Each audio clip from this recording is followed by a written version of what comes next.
کلا انہا تذکرہ، یہ لفظ بہت اہم ہے، تذکرہ، ذکرہ، تذکیر، فذکر بالقرآن، کیا معنی ہے اس کا؟ یاد دہانی صحیح ترین ترجمہ ہے، یاد دہانی۔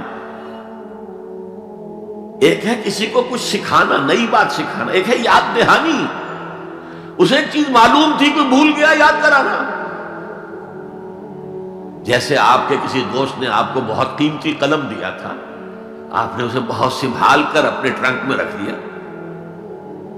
اب سال ہا سال ہو گئے، نہ دوست سے ملاقات نہ وہ یاد،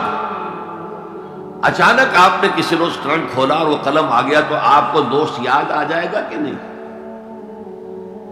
اسی لیے قرآن آفاق و انفس کے لیے آیات کہتا ہے، ہم اپنی آیات دکھائیں گے تمہیں، نشانی جس کو دیکھ کر تم ہمیں پہچانو گے۔ اور تذکرہ کا مطلب کیا ہے؟ پوٹینشلی ایمان ہر انسان کے دل میں موجود ہے، یہ جو روح جو ہمارے قلب کی مسکن مکین ہے، اس میں اللہ کی معرفت بھی ہے، اللہ کی محبت بھی ہے۔ البتہ ذہول کے پردے پڑ گئے ہیں، بھول اور نسیان طاری ہو گیا ہے، ہم دنیا ہی کے اندر گم ہو کر رہ گئے ہیں، ہماری ساری دلچسپیاں دنیا سے ہیں، لہذا ہماری توجہ ہی نہیں ہے، ورنہ ہر انسان کے دل میں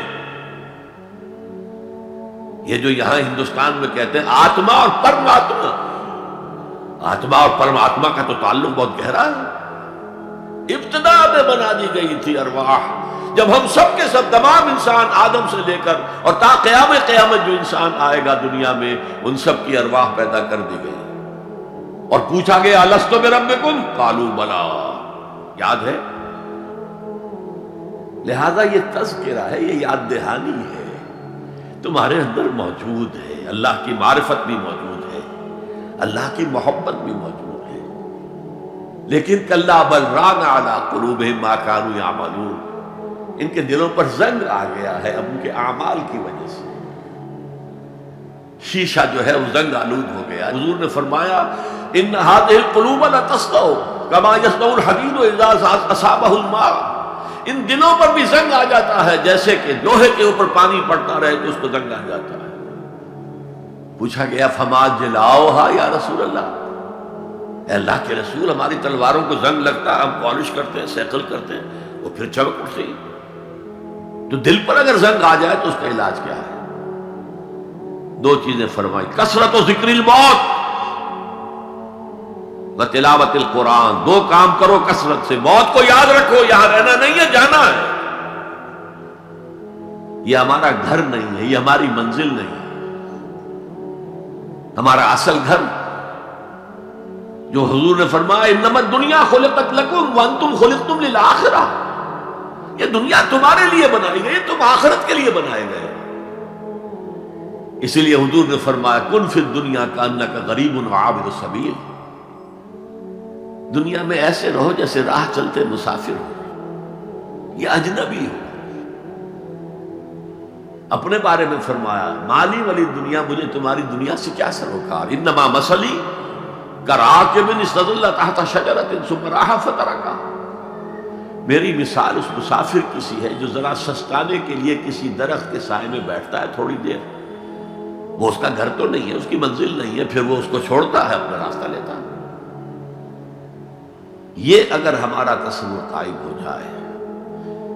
کلا انہا تذکرہ، اب اس کے بعد جو الفاظ آئے فی صحف مکرمۃ مرفوعۃ مطہرۃ بایدی سفرۃ کرام بررہ، یہ جو قرآن ہے، جو تذکرہ ہے، یہ بڑے ہی انتہائی پاکیزہ صحیفوں میں ہے،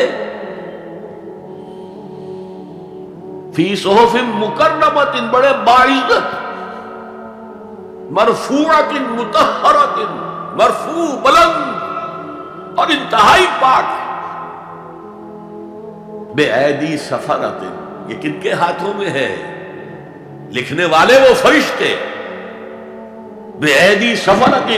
کرام بررہ، جو نہایت باعزت ہے، بہت وفادار ہے اللہ کے۔ یعنی اصل قرآن کہاں ہے؟ لوح محفوظ میں ہے، اصل قرآن کہاں ہے؟ ابھی اگلی جو پڑھیں گے ہم، کتاب مکنون، چھپی ہوئی کتاب کے اندر ہے۔ اصل قرآن کہاں ہے؟ وَإِنَّهَا لَفِي أُمِّ الْكِتَابِ لَدَيْنَا لَعَلِيٌّ عَظِيمٌ، یہ تو اس ام الکتاب میں جو ہمارے پاس ہے بہت بلند ہے، بہت عظمت والا ہے۔